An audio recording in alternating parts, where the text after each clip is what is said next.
Yeah, so I've been investing in no code tools themselves. So I did 50 investments in 12 months, which is a lot, probably too many to like cram into a 12-month schedule. But that's what I did. Um, so I think the venture funding landscape is more looking at no code tooling itself and what the people are looking for there, because they're looking for the big outsized bets that one of these companies will become a unicorn, um, and many others won't turn into anything. But we are seeing lots of different alternative funding options. So things like Earnest Capital, which is now called Calm Fund. So they invested in me and MakerPad early on, which allowed me to go full time.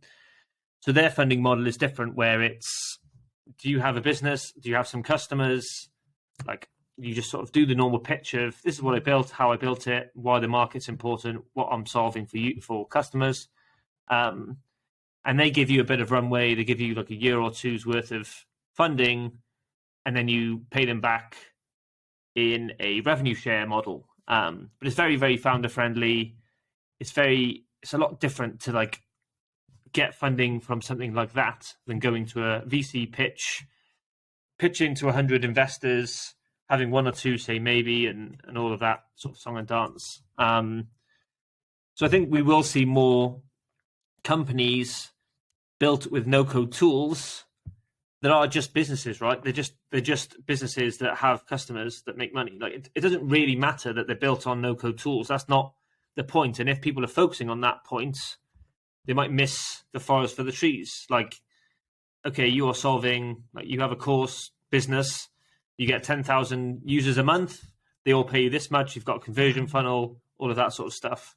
So there's lots of different ways to look at the funding landscape for no code generally. But questions for people building, whether it's a no code tool or a business built with no code tools, it's much the same. I think it's, what are you solving and why, and how do you solve this better than the current alternative? Like, if you can answer those and you can show some traction or some early customers and some revenue, then that's a very, very good position to be in. That's what I think is very different about the venture landscape versus building with no code tools. I could build something, not like a bragging thing, but anyone could build something in a day, in a weekend, that could then get them customers on that third day. Like, they could put it out there, have that landing page up, have a buy button on there, and they could sell something, whether it's a PDF, a call to like consulting services, anything. They could do that very, very quickly. But in traditional sort of venture funding, it's, here's what we're going to build, here's what we're doing it. We're doing a bunch of customer interviews. This whole like pre-launch process has taken us 8 months.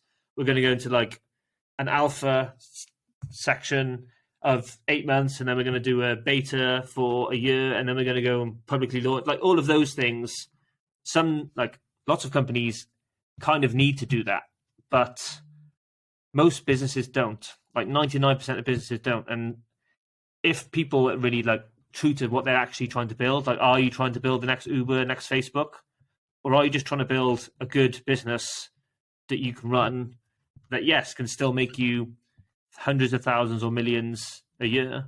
It doesn't need to be this whole like big shoot for the unicorn type thing. So if you can spin up your idea of a weekend, start getting customers on the Monday, and then you go and say, look, we want to try and get some funding for this. You've proven that I understand what the problem is. I've gone out there, I've shown people what it is, and people have bought it. Like, people have seen the value and they've put actual money down. Like, that story is going to be a much better story and an easier one to invest in than a company that says, this is what we plan to do, this is our theoretical version of what we want to do. And everyone knows that if you ask customers, would you buy this if I were to package this up, it's very easy for someone to say yes.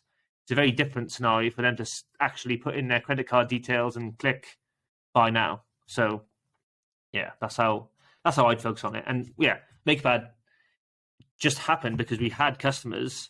I wasn't even looking for funding or going full time, but Calm Fund said, do you want to go full time in this? It looks like a real business. You probably should look at this as like an opportunity to go and try and do this as an actual venture. So that's what we did.